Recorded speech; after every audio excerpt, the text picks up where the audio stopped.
बळीराजाचा सेनापती म्हणजे ज्योतिबा आपली आई म्हणत असते की इडापिडात तळू द्या आणि बळीचं राज्य येऊ दे। या बळीराजाचा सेनापती म्हणजे ज्योतिबा तो पंजाबात होता आणि पंजाबातून त्याला दक्षिणेत पाठवला। त्याच्या आरतीत सुद्धा तसा उल्लेख आहे। उत्तरेचा राणा दक्षिणे आला आणि दक्षिणी केदारे नाम पावला।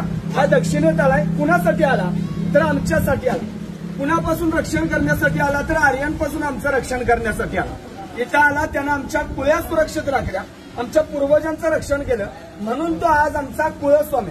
कुळस्वामी कुणाला म्हणायचं? ज्यानं कुळ्या राखल्या तो आमचा कुळस्वामी, ज्योतिबा कुळस्वामी।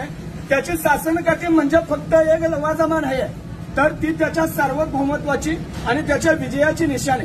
कोणीही लोक येतात तिथं आणि भोळ्या भक्तिभावाने येतात आणि त्याला अर्पण होतात।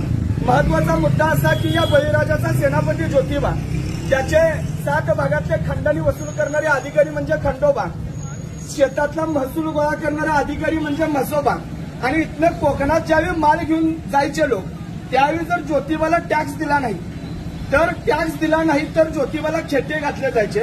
खेटे कशासाठी? आज पोलीस स्टेशनला जसे खेटे असतात तसे खेटे, आणि आज आपण वेगळ्या कारणाने खेटे घालतो, माझी नोकरी लागू दे, मला मूळ बाळू दे, त्याच्यासाठी नाही।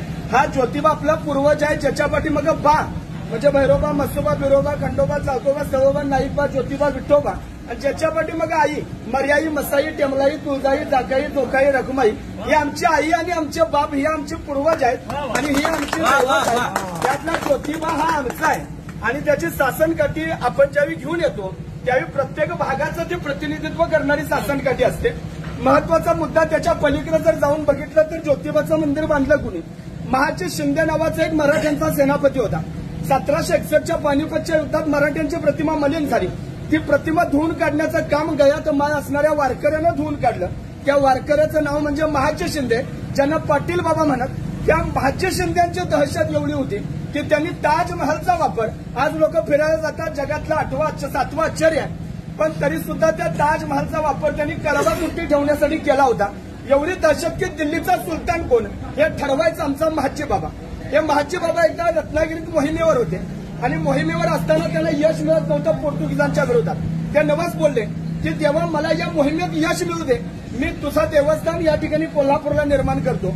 आणि म्हणून रत्नागिरीतला देव म्हणून या गावाचं नाव आहे वाडी रत्नागिरी।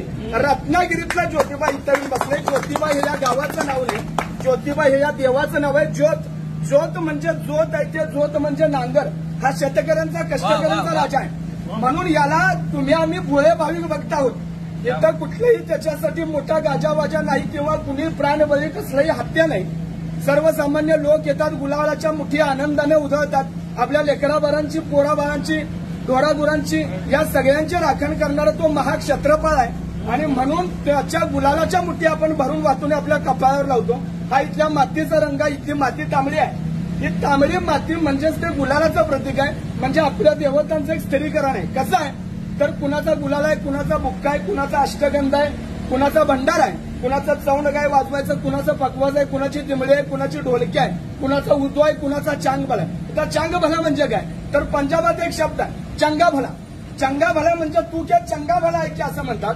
तर चंगा भला म्हणजे उच्च दर्जाचा, आणि तो अपभ्रंश होऊन या ठिकाणी तो नामघोष तयार झालेला आहे की ज्योतिबाच्या नावानं